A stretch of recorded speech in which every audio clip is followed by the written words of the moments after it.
The control configuration proposed in the previous video included a characterization function whose purpose can be stated as follows. Given a value for the fuel gas valve opening, determine the fresh air damper opening required to give a hot air temperature of 210 degrees Celsius. The focus of this video is obtaining data points for this characterization function. Data points are required from the minimum possible opening of the fuel gas valve to the maximum possible opening. The minimum corresponds to minimum fire, for which the fuel gas valve is approximately 30% open. The maximum is imposed by either fuel gas valve fully open or fresh air damper fully open. Each data point corresponds to an equilibrium or lined out state for the process.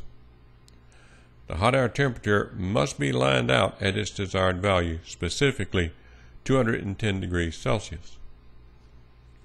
One data point corresponds to the normal operating conditions for the process. For a fuel gas valve opening of 82.5%, the corresponding fresh air damper opening is 61.8%. For each data point, the hot air pressure must be lined out at 2.5 millimeters of mercury. What if the hot air pressure is 3 millimeters of mercury instead of 2.5? The pressure drop across the fresh air damper would be lower. To obtain the same fresh air flow, the fresh air damper must be more open. A variety of test procedures can be used to obtain additional data points. One possibility is as follows. Step 1. Specify the opening for the fuel gas valve. Step 2. Manually adjust the damper openings so that the process lines out at a hot air temperature of 210 degrees Celsius and a hot air pressure of 2.5 millimeters of mercury. Record the openings of the fuel gas valve and fresh air damper. Manually adjusting the damper openings is not a simple task. Suppose we begin by adjusting the fresh air damper until the hot air temperature is 210 degrees Celsius. Then we adjust either or both of the hot air dampers until the hot air pressure is 2.5 millimeters of mercury. But this affects the fresh air flow and consequently the hot air temperature. The interaction makes this a challenging undertaking. Control loops for hot air temperature and hot air pressure would make testing much easier.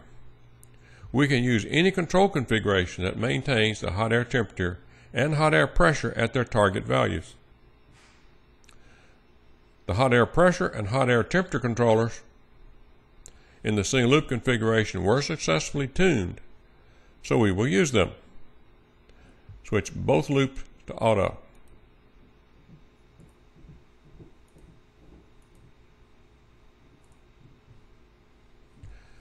The hot air pressure set point must be 2.5 millimeters of mercury.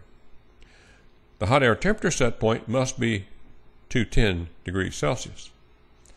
The data points are obtained as follows. Specify openings for the two hot air dampers. Wait for the hot air pressure and hot air temperature loops to line out. Record the openings of the fuel gas valve and fresh air damper. With a constant hot air pressure, the openings of the hot air dampers determine the hot air flow and the opening of the fresh air damper. In turn, this determines the fuel gas valve opening and gives a hot air temperature of 210 degrees Celsius.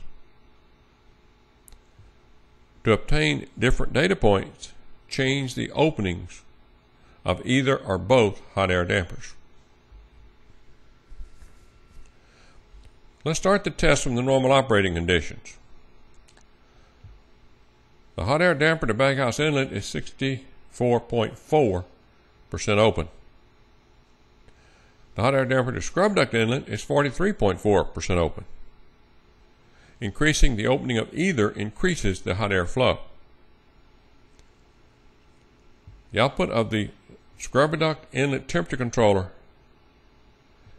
is the opening of the hot air damper to scrubber duct inlet. Let's increase the controller output from 43.4% to 60%.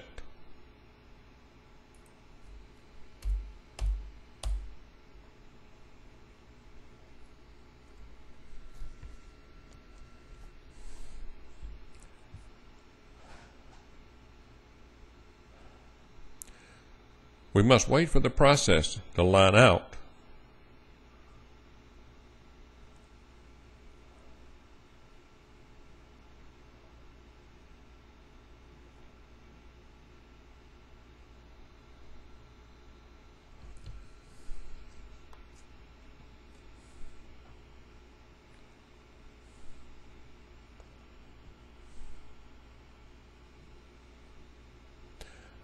We have a new data point.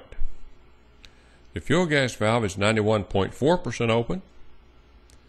The fresh air damper is 80% open. We could record the openings of the hot air dampers, but these are not required for the characterization function. Let's change the opening of the hot air damper to scrubber duct inlet to 20%.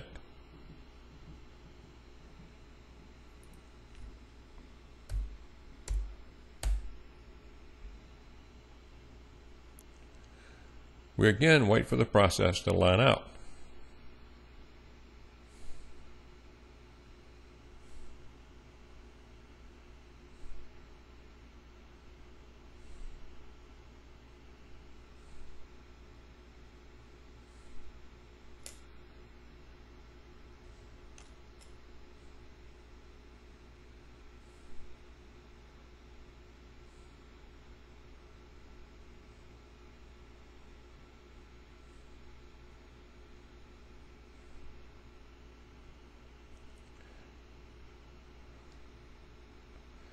The new data point is fuel gas valve 71% open, fresh air damper 41.7% open. We illustrated obtaining the data points from the simulation. Can the resulting characterization function be used for the process controls? Probably not. Everything within the simulation is based on design parameters. These parameters could be adjusted to match the performance of the actual process. But in most cases, the preferable alternative is to conduct tests on the process to obtain data points for the characterization function. Process testing is preferably performed with no contaminants in the entering off-gas. The baghouse inlet temperature and the scrubber duct inlet temperature have no effect on the data points. But if contaminants are present in the off-gas, both temperatures must be above the dew point at all times. The next video examines a few issues pertaining to the configuration of PID blocks in configurations that go beyond single loop.